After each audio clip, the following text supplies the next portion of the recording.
ओम शांति। आज 7 तारीख है, शनिवार का दिन है। तो आज सारा दिन मैं खुश नसीब आत्मा हूँ। इस स्वमान का अभ्यास करना है, क्योंकि स्वयं भगवान हमको मिला हुआ है। तो बाप, टीचर और सदगुरु के रूप में तो स्वयं भगवान हमको पढ़ाते हैं, स्वयं बाप हमारी पालना कराते हैं। तो इस खुशी में और नशे में सारा दिन रहना है। साथ साथ आज बाबा ने कहा है कि सबको खुशखबरी सुनानी है कि डीटी डिनाइस्टी अभी स्थापन हो रही है। तो ये बाप स्थापन करने आए हैं, संगम पर बाप आते हैं। तो ये खुशखबरी सबको सुनाओ, तो बाप के सब खुश हो जाएंगे। तो ऐसे सत्युग की नई दुनिया की स्थापना हो रही है। तो इस कार्य में हमको बाप का मददगार बनकर चलना है। तो आज का महावाक्य है, बाबा कहते मीठे बच्चे सबको ये खुशखबरी सुनाओ कि अब डीटी डिनाइस्टी की स्थापना हो रही है। जब वॉइसलेस वर्ड होगी तब बाकी सब विनाश हो जाएंगे। प्रश्न है, रावण का श्राप कब मिलता है और श्रापित होने की निशानी क्या है? उत्तर, जब तुम देह अभिमानी बनते हो तब रावण का श्राप मिल जाता है। श्रापित आत्माएं कंगाल विकारी बनती जाती है, नीचे उतरती जाती है। अब बाप से वर्षा लेने के लिए देही अभिमानी बनना है, अपनी दृष्टि वृत्ति को पावन बनाना है। तो ऐसे देह अभिमान को निकालते जाए, क्योंकि रावण ने बाबते देह अभिमानी बना के हमको श्रापित और कंगाल बनाया है, जिससे हम नीचे उतरते गए। तो अभी बाबा हमको देही अभिमानी बनाते हैं, तो अंदर की दृष्टि वृत्ति भी पावन बनानी। ओम शांति। रूहानी बाप रूहानी बच्चों को 84 जन्मों की कहानी सुनाते। तो ये तो समझते हो कि सभी तो 84 जन्म नहीं लेते होंगे। तो तुम ही पहले सत्युग आदि में पूज्य देवी देवता थे। भारत में पहले पूज्य देवी देवता धर्म राज्य था, लक्ष्मी नारायण का राज्य था। तो जरूर उनकी डिनाइस्टी होगी ना, राजाई घराने के मित्र संबंधी भी होंगे, प्रजा भी होगी। तो ये धर्म का राज्य था ना, बाबा कहते। तो जैसे ये एक कहानी है, तो 5000 वर्ष पहले भी इनका राज्य था। तो ये स्मृति में लाते हैं। तो भारत में ऐसे आदि सनातन देवी देवता धर्म का राज्य था। तो ये बेहद का बाप बैठ हमको समझाते हैं, जिसको ही नॉलेजफुल कहा जाता है। नॉलेज भी किस चीज की? तो मनुष्य समझते हैं कि वह सब के अंदर को कर्म विकर्म को जानने वाला है, परंतु अभी बाबा समझाते हैं हर एक आत्मा को अपना अपना पार्ट मिला हुआ है। तो सभी आत्माएं परम धाम में रहती है, तो उनमें सारा पार्ट भरा हुआ है। रेडी बैठे हैं कि जाकर कर्म क्षेत्र पर अपना पार्ट बजाए। तो ये भी तुम समझते हो, हम आत्माएं सब कुछ करती है। आत्मा ही कहती ये खट्टा है, ये नमकीन है, माना सारे टेस्ट भी आत्मा ही लेती है। तो आत्मा ही समझती है कि हम अभी विकारी पापात्माएं हैं, हमारा असुरी स्वभाव है। आत्मा ही यहाँ कर्म क्षेत्र पर शरीर लेकर सारा पार्ट बचाती है। तो ये निश्चय करना चाहिए कि हम आत्मा ही सब कुछ करती है। तो अभी बाप से मिले हैं, फिर 5000 वर्ष बाद मिलेंगे। तो ये भी समझते हो, पूज्य ही पुजारी और पावन और पतित बनते आए हैं। जब पूज्य है तो पतित कोई हो न सके, जब पुजारी है तो पावन कोई हो न सके। तो सतयुग में है सब पावन और पूज्य। तो बाबा कहते हैं अभी ऐसा बनने का पुरुषार्थ करना है। जब द्वापर से रावण राज्य शुरू होता है तब सब पतित पुजारी बनते हैं। तो शिव बाबा कहते देखो, शंकराचार्य भी मेरा पुजारी है। मेरे कोई पूछते हैं ना, शिव का चित्र कोई के पास हीरे का, कोई के पास सोने का, तो कोई के पास चांदी का होता है। अब जो पूजा करते हैं उस पुजारी को पूज्य तो नहीं कह सकते, तो सारी दुनिया में इस समय पूज्य एक भी नहीं हो सकता। पूज्य पवित्र होते हैं, फिर अपवित्र बनते हैं। पवित्र होते हैं नई दुनिया में, पवित्र ही पूजे जाते हैं।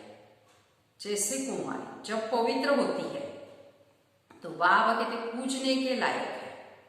अपवित्र बनती है तो फिर सबके आगे उनको सिर झुकाना पड़ता है। पूजा की कितनी सामग्री, कहाँ भी प्रदर्शनी, म्यूजियम आदि खोलते हो तो ऊपर में त्रिमूर्ति सूर्य जरूर चाहिए और नीचे में ये लक्ष्मी नारायण का एम ऑब्जेक्ट। तो हम पूज्य देवी देवता धर्म स्थापन कर रहे हैं, वहां फिर कोई और धर्म नहीं रहता, तो तुम किसी को भी समझा सकते हो। प्रदर्शनी में भी तो भाषण आदि कर नहीं सकेंगे, समझाने के लिए अलग प्रबंध होना चाहिए। तो मुख्य बात ही ये है, तो हम भारतवासियों को खुशखबरी सुनाते हैं कि क्या बाबा कहते हैं बाप आए हैं कि डीटी डिनाइस्टी स्थापन करने देवी देवताओं की। तो मुख्य बात है हम भारतवासियों को खुशखबरी सुने, हम ये राज्य भी स्थापन कर रहे हैं। ये डीटी डिनाइस्टी थी, अब नहीं है, फिर से इनकी स्थापना होती है और सब फिर विनाश हो जाए। तो सतयुग में जब एक धर्म था तो अनेक नहीं थे, अब ये अनेक धर्म मिलकर एक हो जाए, वो तो हो न सके। वो तो आते ही एक दो के पिछाड़ी और वृद्धि को पाते रहते हैं। तो पहला आदि सनातन देवी देवता धर्म प्रायलोप हो जाता है। कोई भी नहीं जो अपने को देवी देवता धर्म का कहला सके। इसको कहा ही जाता है विशेष वर्ड। तो तुम कह सकते हो हम आपको ये खुशखबरी सुनाते हैं, शुभ वॉइसलेस वर्ड स्थापन कर रहे, और हम प्रजापिता ब्रह्मा की संतान ब्रह्मा कुमार कुमारियां है। तो पहले हम भाई भाई है, फिर रचना होती है तो जरूर हम भाई बहन होंगे। तो ऐसे सब कहते हैं बाबा हम आपके बच्चे, तो भाई बहन की क्रिमिनल आय जा न सके या अंतिम जन्म पवित्र बनना है, तब ही पवित्र विश्व के मालिक बन सकेंगे। तो तुम जानते हो गति सदगति दाता एक बाप है। पुरानी दुनिया बोलकर जरूर नई दुनिया स्थापन होनी, वो तो भगवान ही करेंगे। अब नई दुनिया कैसे क्रिएट करते हैं ये तुम बच्चे ही जानते हो। अब पुरानी दुनिया भी है और ये कोई खलास नहीं हुई है, तो चित्रों में है ब्रह्मा द्वारा स्थापना। तो इनका यह बहुत जन्मों के अंत का जन्म है। ब्रह्मा की जोड़ी नहीं, ब्रह्मा की तो एडाप्टेशन है, समझाने की भी बड़ी युक्ति चाहिए। तो शुभा ब्रह्मा में प्रवेश कर हमको अपना बनाते हैं, शरीर में प्रवेश करें तब तो कहे हे आत्मा तुम हमारे बच्चे हो। आत्मा तो है, फिर ब्रह्मा द्वारा बाबा क्या करते हमको एडाप्ट करते हैं, नई सृष्टि की रचना हो जाएगी। तो जरूर ब्रह्मा कुमार कुमार हो गए ना, तो फिर भाई बहन हो गए। दूसरी दृष्टि निकल जानी चाहिए। शुभाभा से पावन बनने का वर्षा लेते हैं, रावण से हमको श्राप मिलता है। तो अभी हम देही अभिमानी बनते हैं तो बाप से वर्षा मिलता है, देह अभिमानी बनने से रावण का श्राप मिलता है। श्राप मिलने से नीचे ही उतरते जाते हैं। अभी भारत श्रापित है, एकदम कंगाल और विकारी। भारत को किसने बनाया? कोई का तो श्राप है ना। तो ये है रावण रूपी माया का श्राप। इसलिए हर वर्ष रावण को जलाते हैं। तो जरूर दुश्मन है ना, तो धर्म में ही ताकत होती है, इसलिए रिलीजन इज माइट कहते हैं। तो अब हम देवता धर्म के बनते हैं। तो बाबा नए धर्म की स्थापना करने के निमित्त कितनी ताकतवर धर्म स्थापन करते देखो। तो हम बाबा से ताकत लेते हैं, फिर सारे विश्व पर विजय पाते हैं। तो हमको याद की यात्रा से ताकत मिलती है और हमारे विकर्म विनाश होते हैं। तो ये भी एक भीति लिख देना चाहिए। हम खुशखबरी सुनाते हैं कि अब इस धर्म की स्थापना हो रही है, जिसको ही हेवन स्वर्ग कहते हैं। ऐसे बड़े बड़े अक्षरों में लिख देना चाहिए, बाबा कहते हैं। तो बाबा राय देते हैं सबसे मुख्य ये है, तो अब आदि सनातन देवी देवता धर्म की स्थापना हो रही है। तो प्रजापिता ब्रह्मा भी बैठा है। तो हम प्रजापिता ब्रह्मा कुमार कुमारियां श्रीमत पर ये कार्य कर रहे हैं। तो ब्रह्मा की मतन श्रीमत है, परम पिता परमात्मा शिव की जो सबका बाप है। तो बाप ही एक धर्म की स्थापना और अनेक धर्मों का विनाश कराते हैं। राजयोगी ये बनते हैं, तो हम भी यह अभी बन रहे हैं। तो हमें बेहद का संन्यास करना है, क्योंकि जानते हैं कि ये पुरानी दुनिया भस्म हो जानी है। जैसे हद का बाप नया घर बनाते हैं, तो फिर पुराने से हमारा ममत्व मिट जाता है। तो बाबा कहते ये पुरानी दुनिया वैसे भी खत्म होने वाली है। तो अब तुम्हारे लिए मैं नई दुनिया स्थापन कर रहा हूं। तो तुम पढ़ते ही हो नई दुनिया के लिए अनेक धर्मों का विनाश, एक धर्म की स्थापना, यह संगम पर ही होती है। लड़ाई लगेगी, नेचुरल कैलेमिटीज भी आएगी। तो सतयुग में जब इनका राज्य था और कोई धर्म थे नहीं, बाकी सब कहाँ थे, ये नॉलेज भी बुद्धि में रखनी है। ऐसे नहीं कि ये नॉलेज बुद्धि में रखते दूसरा काम नहीं करते। कितने ख्यालात रखते हैं, चिट्ठियां लिखना, पढ़ना, मकान का ख्याल करना, तो भी बाप को याद करता है ताऊ। तो बाप को याद न करे तो विकर्म भी कैसे विनाश हो। तो अब तुम बच्चों को ज्ञान मिला है, तो तुम आधा कल्प के लिए पूज्य बन रहे हो। आधा कल्प है पुजारी तमो प्रधान, फिर आधा कल्प पूज्य सतो प्रधान है। आत्मा परमपिता परमात्मा से योग लगाने से पारस बनती है। याद करते करते आयरन एज से गोल्डन एज में चली जाएगी। तो बाबा कहते हैं पतित पावन एक बाप को ही कहा जाता है। आगे जब तुम्हारा आवाज निकलेगा, ये तो सब धर्मों के लिए है ज्ञान। तो तुम कहते भी हो, बाबा कहते हैं कि पतित पावन मैं ही हूं, मुझे याद करो तो तुम पावन बन जाए। बाकी सब हिसाब किताब चुक्त कर घर जाएंगे। कहा भी पूजते हो तो पूछ सकते हो। सतयुग में होते ही है थोड़े, तो अभी अनेक धर्म है। जरूर हिसाब किताब चुक्त कर, फिर ऐसे बनेंगे जैसे थे। तो डिटेल में क्यों जाए, तो जानते हैं हर एक अपना अपना पार्ट जाकर बजाएंगे।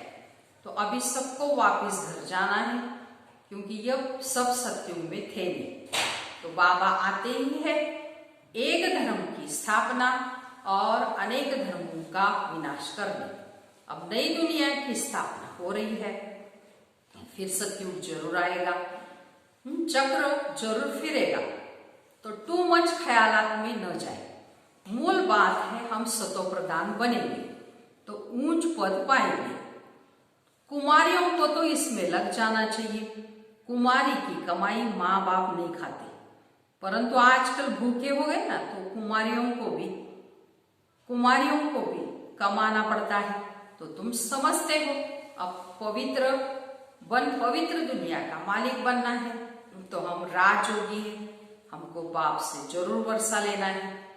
तो तुम पांडव सेना के बने हो, तो अपनी सर्विस करते हुए भी ये ख्याल रखना है कि हम जाकर सबको रास्ता बताएं। तो फिर जितना करेंगे उतना ऊंच पद पाएंगे। तो बाबा से पूछ सकते, इस हालत में अगर हम मर जाए तो हमको क्या पद मिलेगा। तो बाबा झट बता देंगे, सर्विस नहीं करते हो, इसलिए साधारण घर में जाकर जन्म लेंगे, फिर आकर ज्ञान लेवे सो भी मुश्किल है, क्योंकि छोटा बच्चा इतना ज्ञान उठा नहीं सकता। समझो बाकी 2-3 वर्ष रहते हैं तो क्या पढ़ सकेंगे। बाबा बता देंगे तुम कोई क्षत्रिय कुल में जाकर जन्म ले, पिछाड़ी में करके डबल ताज मिलेगा, स्वर्ग का फुल सुख वो पा नहीं सकेंगे। तो फुल सर्विस करेंगे, पढ़ेंगे, वही फुल सुख पाएंगे। नंबरवार पुरुषार्थ अनुसार ये फुरना रखना है। अभी नहीं बनेंगे तो कलब कलब भी नहीं बनेंगे। तो हर एक अपने को जान सकते हम कितने मार्क्स से पास होंगे, तो सब जान जाते हैं कि फिर कहा जाता है भाभी। अंदर में दुख होगा ना, बैठे बैठे हमको क्या हुआ है, बैठे बैठे मनुष्य मर जाता है। इसलिए बाप कहते हैं सुस्ती मत करो, पुरुषार्थ कर पतित से पावन बनते रहो, रास्ता बताते रहो। कोई भी मित्र संबंधी आदि है उन पर भी तरस पड़ना चाहिए। तो देखते हैं ये विकार बिगर, गंद खाने बिगर रह नहीं सकते, फिर भी समझाते रहना चाहिए। नहीं मानते समझो हमारे कुल का नहीं है, कोशिश कर पियर घर ससुर घर का कल्याण करना है। ऐसे भी नहीं चलन न हो जो कहे ये तो हमसे बात ही नहीं करते, मुख मोड़ लिया, ऐसी भी चलन नहीं चलनी है। नहीं, सबसे जोड़ना है, हम उनका भी कल्याण करें तो बहुत रहम दिल बनना है। हम सुख तरफ जाते हैं तो औरों को भी रास्ता बताए। अंधों की लाठी हो ना तुम, गाते भी हम अंधों की लाठी तू। आंखें तो सबको है फिर भी बुलाते हैं, क्योंकि ज्ञान का तीसरा नेत्र नहीं है। तो सुख शांति का रास्ता बताने वाला एक ही बाप। तो ये तुम बच्चों की बुद्धि में अभी है, आगे तुम भी थोड़ी समझते। तो भक्ति मार्ग में कितने मंत्र जपते, राम राम के मछली को खिलाते, चींटियों को खिलाते। अब ज्ञान मार्ग में तो तुमको कुछ भी करने की दरकार नहीं है।